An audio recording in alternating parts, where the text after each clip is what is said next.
Dare to reach for something greater. Yeah, I like that. Yeah, I like the guy. I really do. Let's see how he does his job though. I mean, I don't. There's nothing to indicate that he wouldn't do well at his job. And I think to your earlier point, had Cuomo had been elected, your indication was that he potentially would have done the same job or ran it the same way that he did as governor. So that's necessarily wasn't the best option for New York. Now, I Right. think the other piece is as and I don't see the current executive administration cozying up to Mamdani, and so therefore I don't think that he's going to be bought Hmm. like somebody else that will have to owe favors to this administration, Mhm. where and his ability to being the mayor and preventing National Guard from entering the boroughs of Bronx, Harlem. Well, I mean, again, we're seeing military being utilized in different areas of the country, Hmm. and And I don't. and and and dem- and Democratic led areas of cities, Hmm. to where his leadership in preventing them from coming into that city, alongside with the governor of New York, to making sure that those things don't happen. That's going to be a part of his job as well. And I would see that, having this honor of becoming um, the mayor, and which he just actually had a birthday. He's a Libra, just like me. His birthday is on October 18th. Mine's on the What 21st. was that supposed to? How is that supposed to be? That means he's a great guy. Um, Oh, sorry, I yeah, like Mr. Robinson. that. yeah, All right, he's a yeah, great yeah. guy. All right. Um, So, but I want to hear from Bot now, though. yeah, From Miss Bridget Stokes. Well, you I can call refer to her as me Bot, but Bridget. My uncle calls me all kind of names yeah. sometimes. Okay. This is my first time really knowing about him. I followed him a little bit as he was campaigning, and I saw that how he really went out there and reached out for those young voters. That did impress me a lot. Um, I saw how they, especially the African American community, was the younger ones was very intrigued, and maybe because, and a lot of them spoke of his youth. They wanted someone younger. Yeah, it's They only wanted 32. someone, Yeah. that could bring new ideas. That's what I saw. So, Let me fact check myself. Go ahead, Bot. I'm sorry, Bridget. Miss and it's Bridget. okay. And then, so that was like a new view on the things that are going on in New York. I can only speak for the Carolinas, but I do know that some of the other what is his name, Como, yeah, some of Andrew the others Cuomo, that was Andrew running Cuomo. for the governorship. mayor. I mean, not mayor, I mean mayor, correction. They were bringing in some of the old stuff like you spoke before, Ernest. They bringing in Mhm. some of they would had a lot of promises to make to some of the new administration that's running. So that was pretty clear to me from my point of view, looking at it. Right. So I think that it's excited that they have a younger mayor. I think that he is different, than some of the traditions, but I think he's going to bring a different. I like how he seems to be fierce. He bring a little that energy. Like the young people, they're that way today. They have all this fearlessness spirit in them. Like he Yeah, he was called telling out Trump. He yeah, said, he "Yeah, was telling bring up them the to volume turn up now. the Bring up heat. the volume." You know, and so But then you know how Taco is. He talk. right, Taco. He Yeah. told Taco to turn up the heat. Trump always change. Yeah, yeah, yeah, yeah. So He Taco's always supposed to chickens be out. turning up the heat. I think I Yeah. briefly read something where Taco speaks that he summons all of his people, I'll put it that way, to come back to the White House and to put the heat on. So recently I saw something briefly that popped up about what he wanted to do as far as voting is concerned, blocking some of the voting issues and making it harder for us to vote. I saw that. So I am impressed. And truthfully, I probably would have voted for him myself. I would have voted for him myself because I thought he had something to bring to the table as opposed to some of the old guys, that weren't gonna.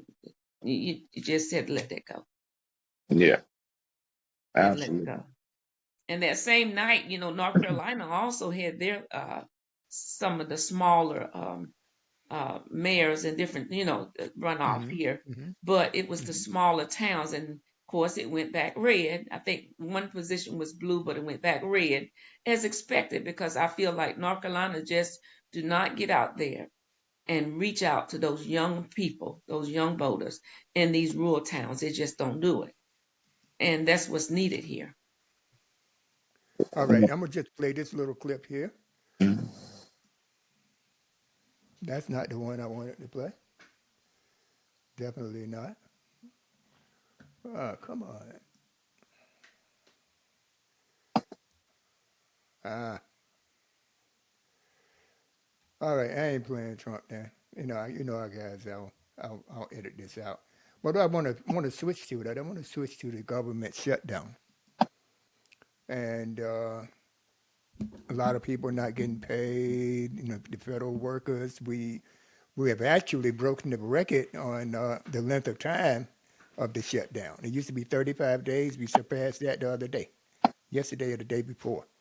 So this is the longest shutdown in recent history. Okay.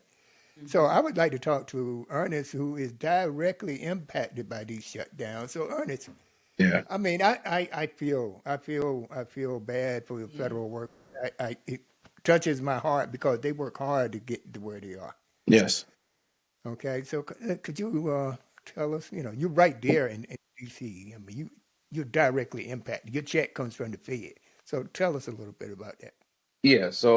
So as you said, like yesterday became the longest in government shutdown in recent history, where it's now 36 days of the government shutdown. It was 35 before. Um, it is beyond. So I mean, I think in full context, we had to think about just the beginning of the year, right? Hmm. So in the Hmm. beginning of the year, we had the hiring freeze, the federal government hiring freeze. So a Hmm. lot of, and then there were a lot of federal employees like myself who were in transit, those who were in the process of finishing their interview process, those Okay. who are about to be offered a letter. I mean, so obviously that's still a part of the interviewing process because it's not complete. Right. And all of that was taken away the moment that he was sworn into office. Okay.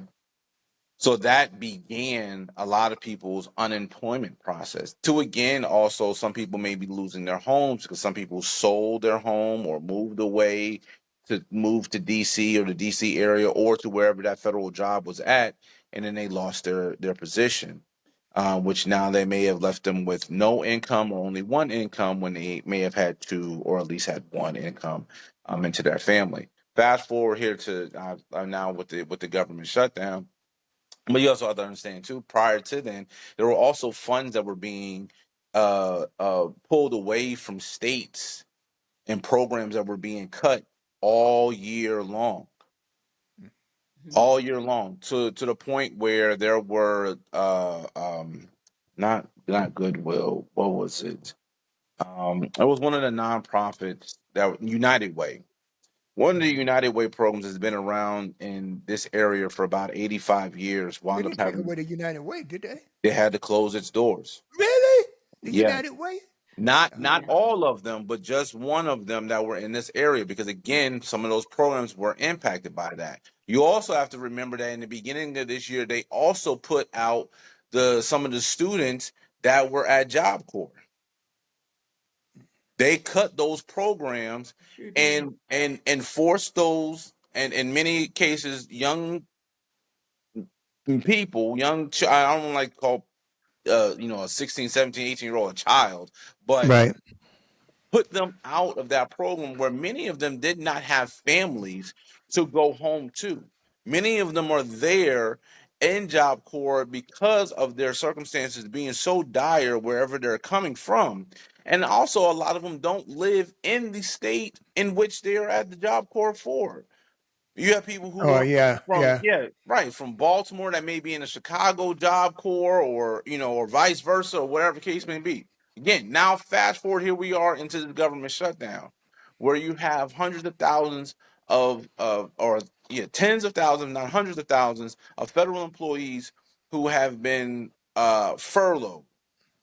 During some of their furloughs, some of them have been fired. So not even for the term of being paid back the money during furlough, because typically in furlough you actually are still an employee, you're just not getting paid. So some people who are on furlough are actually still going into work because they're considered to be essential, but they're not being paid. Will Then they you be have paid those. retroactive whenever this is over? You think? Yes, yes. So typically, the promise that was put into place by Congress was that during a government shutdown, that federal employees will be paid the once there's either a budget or a CR, or continuing resolution. For those who are not familiar with the term, CR is called the continuing resolution. I used to think it was a change request. That's that's a technical term when we want to change some program. That was good. That was pretty good. It's true. Yeah. But it's called a continuing resolution. And matter of fact, to that point, even though it's a joke, yeah, there may be a change request within inside of this continuing resolution in order Right. for it to be passed, which is part of the reason why a lot of people are kind of arguing back and forth about it. But this is probably one of the most egregious ones. And then in addition to those who had been furloughed, then fired, some of them that are on furlough or have been fired are not guaranteed to get their job back once the government actually opens up. Because part of what this administration was trying to do was to cut these programs and cut some of these things out anyway.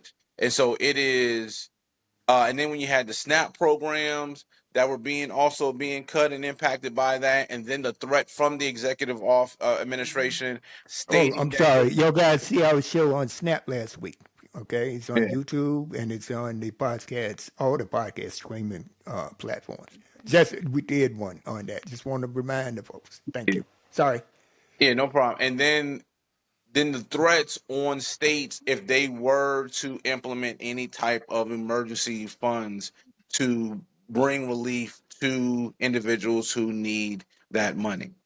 So it is, I'll go back to the definition of that word, of fascism. Like this is what that looks like. Like none of this is designed. This is designed to divide and conquer in a way of making people they're increasing their vulnerability, and making people more conducive to kind of just going along in order to get along, because you're taking away their ability to make money. They're affecting their health care, because that's part of the reason why this government shutdown is taking place, is over the ACA, and Medicaid and Medicare. Obamacare, ACA, Affordable Care Act. AFA, Okay. Affordable No, Care. It's the Affordable Care Act. Affordable Care Act, the ACA, and ACA. That's what I meant. Yeah. right. Um, Thank you. Hmm. yeah, no problem. And that's where, and again, that's something that they also want to kind of hold as leverage over the American people. Um, and I'm hoping that one part of what happened here, voting wise. So in Virginia, there was another seat in the House that was for a special election that Hmm. Democrats won. Um, the Democrats won the governor, lieutenant governor, as well as the attorney general. I never heard of what's her name, the lady that won Palantir. What's her name in Abigail Virginia? Spanberger. Yeah, I never heard of her before.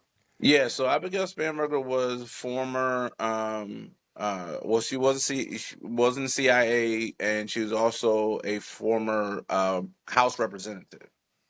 Um, and so yeah, so not a lot of people have heard of many House representatives. I mean, if I ask you, if anybody asked me who the House representative was in Utah, I wouldn't know, No. right offhand.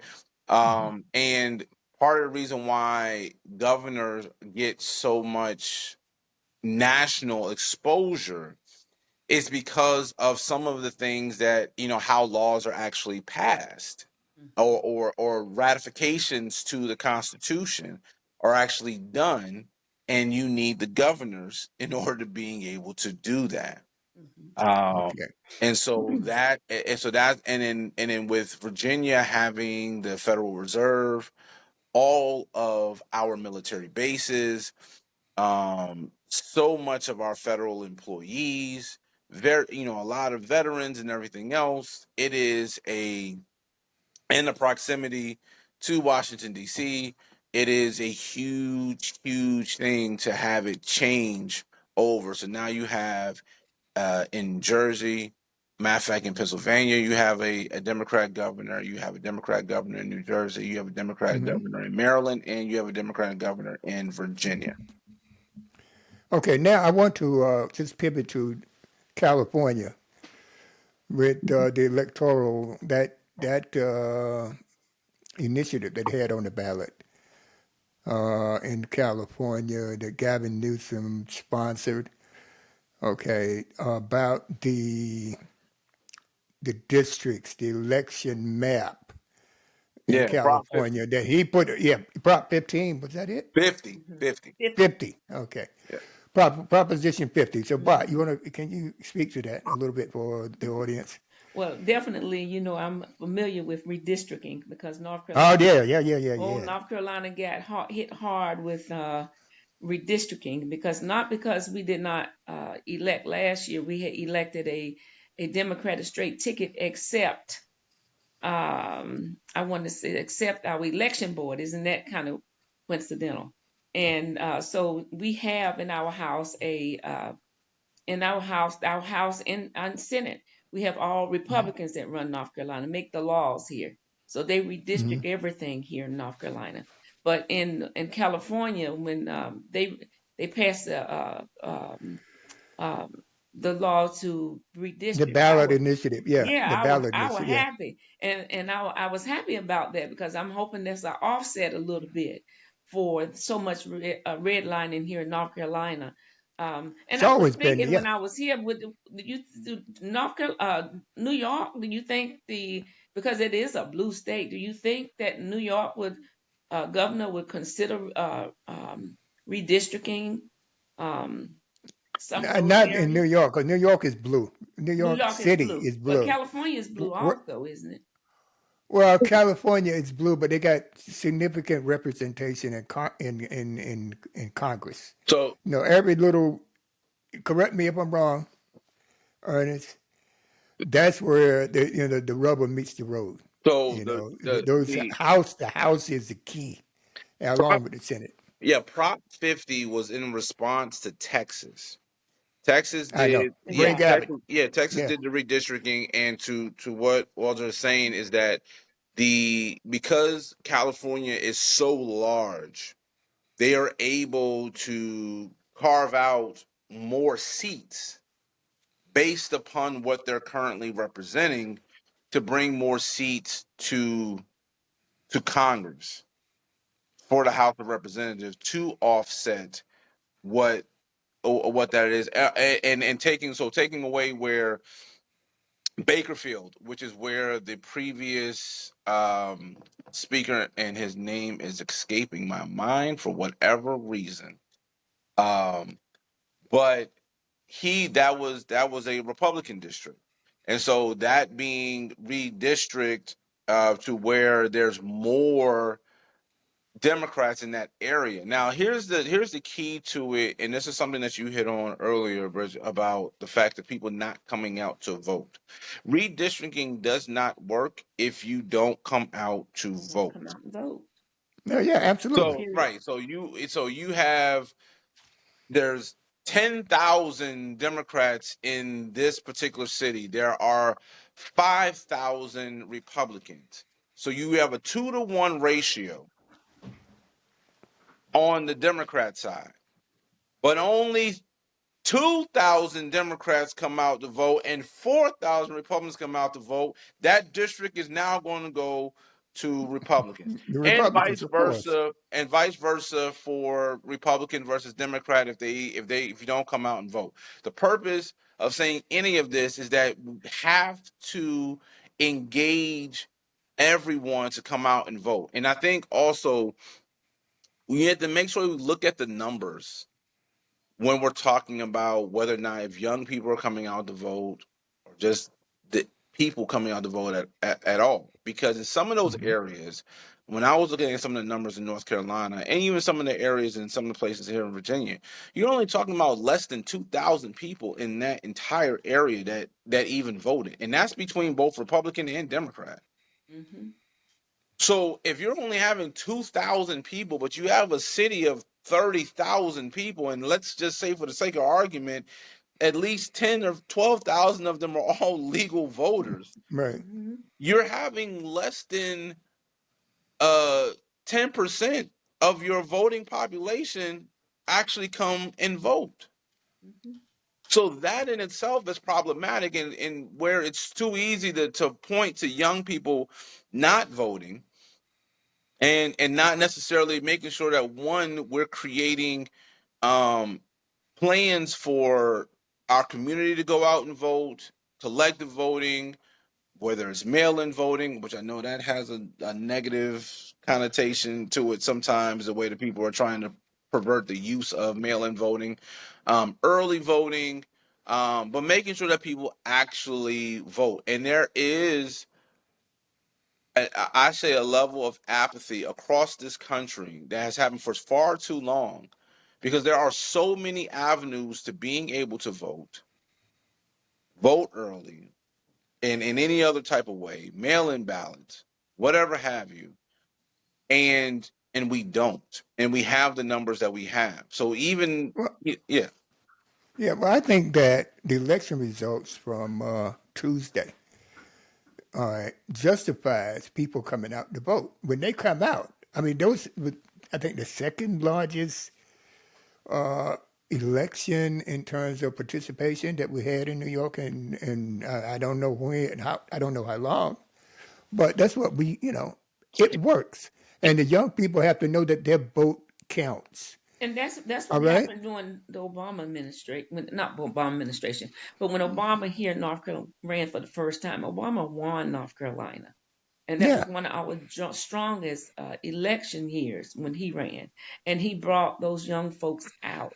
He went door to door knocking in the rural, knocking on those doors. You could ride down east somewhere, and if you ride down east, you ain't gonna see nothing but some Republicans every which way or them red hats posted everywhere. But during the time that he ran, you could go down east and see more Obama signs in yards that you've never seen before. And they really brought him out. And ever since then, the vote has gone back to nobody's turning out. A small number, not nobody's turning out, but that group, that Yeah, younger generation, that new rising generation. yeah, but I do want to refocus, right? I do want us to speak a little bit more about the federal layoffs because that hurts me really bad because these people, as Ernest had indicated earlier, they mhm, have families. yeah. They got kids. They Mhm. got they got to pay school fees. They got to pay mortgage. They got to pay car payments. All of this stuff, and they seem like the one thing I found out about the Trump administration. They shoot first, ask questions later. Hmm. Mhm. They don't do any. There's no due diligence to anything that Yeah. they do. They just do it and then they see what happens. And if they got to make a correction or something like that, they put it under whatever. That's that's something that we have to understand is that